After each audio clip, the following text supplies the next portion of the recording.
Ер нь бол энэ агарын бохирдол утааны хяналтын энэ сонсгол дээр бол ажлын хэсэгт орж ажилласан. Ажлын хэсэг бол бас чадах ятгаараа санаачлагтай цаг хугацаанд нь олон зүйлүүдийг амжуулж, хилцүүлэг, ард иргэдийн саналыг сонссон маш сайн бас ажлуудыг бол хийж амжсан. Иргэд бол маш их бухимдалтай, шүмжлэлтэй байгааг бол бүгдээрээ мэдж байгаа. Аргач үгүй.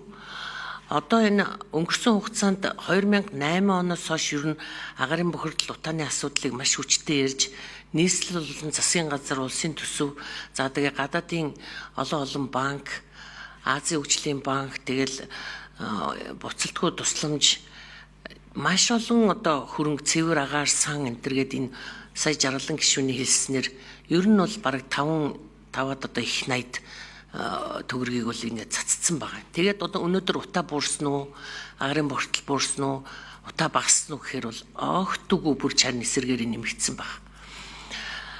Энд нэг юм бүр онцолж хэлэх гээд байгаа. Энд байгаа тэр дөрөв дээр байгаа баха тэр заалтын юуны засгийн газар төгс чиглэлийн хүний амь нас гэд.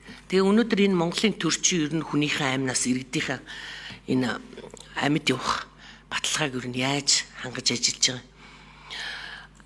Өчнөө энэ жилийн хувьд сүүлийн нэг жил ихэд 700 гаруй хүн иргэд угаартлаа гэж байгаа. Тэгээд энэ угаартсан иргэдийн амь насыг өнөөдөр ингээл зүгээр угаартал өнгөрчлөө, за дүн шинжилгээ хийгээд нотлогоо ямар хаана ах чанартай яасан юм уу, нөгөө төр юу н ажиллаагүй юм уу энтергээд ингээд нэг тиймэрхүү юмар ингээд хаагаад хүний амь насыг ингээд үнгүүдүүлээд өнгөрөөл яваад ах юм болоо да. Тэгэхээр би энэ дээр юу гэж хэлэх гэж байгаа гэхээр ерөөсөө энэ хүний амь нас гэдэг юм дээр нөхөн олгорч юм уу?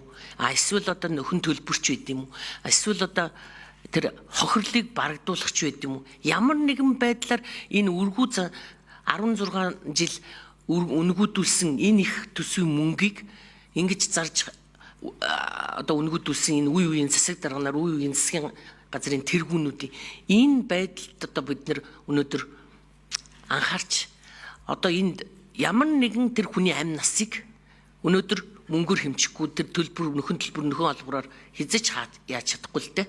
Тэгэхээр энэ дээр ямар нэгэн бид нар хууль байхгүй, тэнд ерөөсөө юу байхгүй гэж яриад идэг.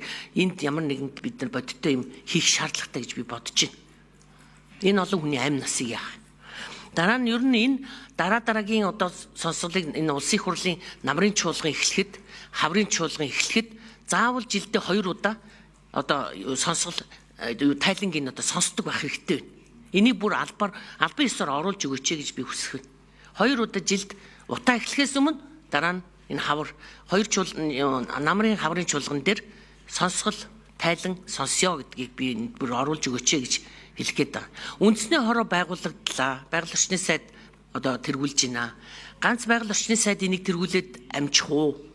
Түлш гэдэг чинь түлш, утаа, агарын бохирдол тусдаа дандаа өөр юутай. Эрүүл мэндийн яам чамаар нь түлш эрчим хүчний яам чамаар нь тийм учраас ер нь цаашдаа засгийн газрын тэргүүн бүр арга ятгад шадар сайд, амар сайхан сайд энэ төр ер нь энэ ажлыг ахалж ажиллуулах ийм саналыг би оруулж байна.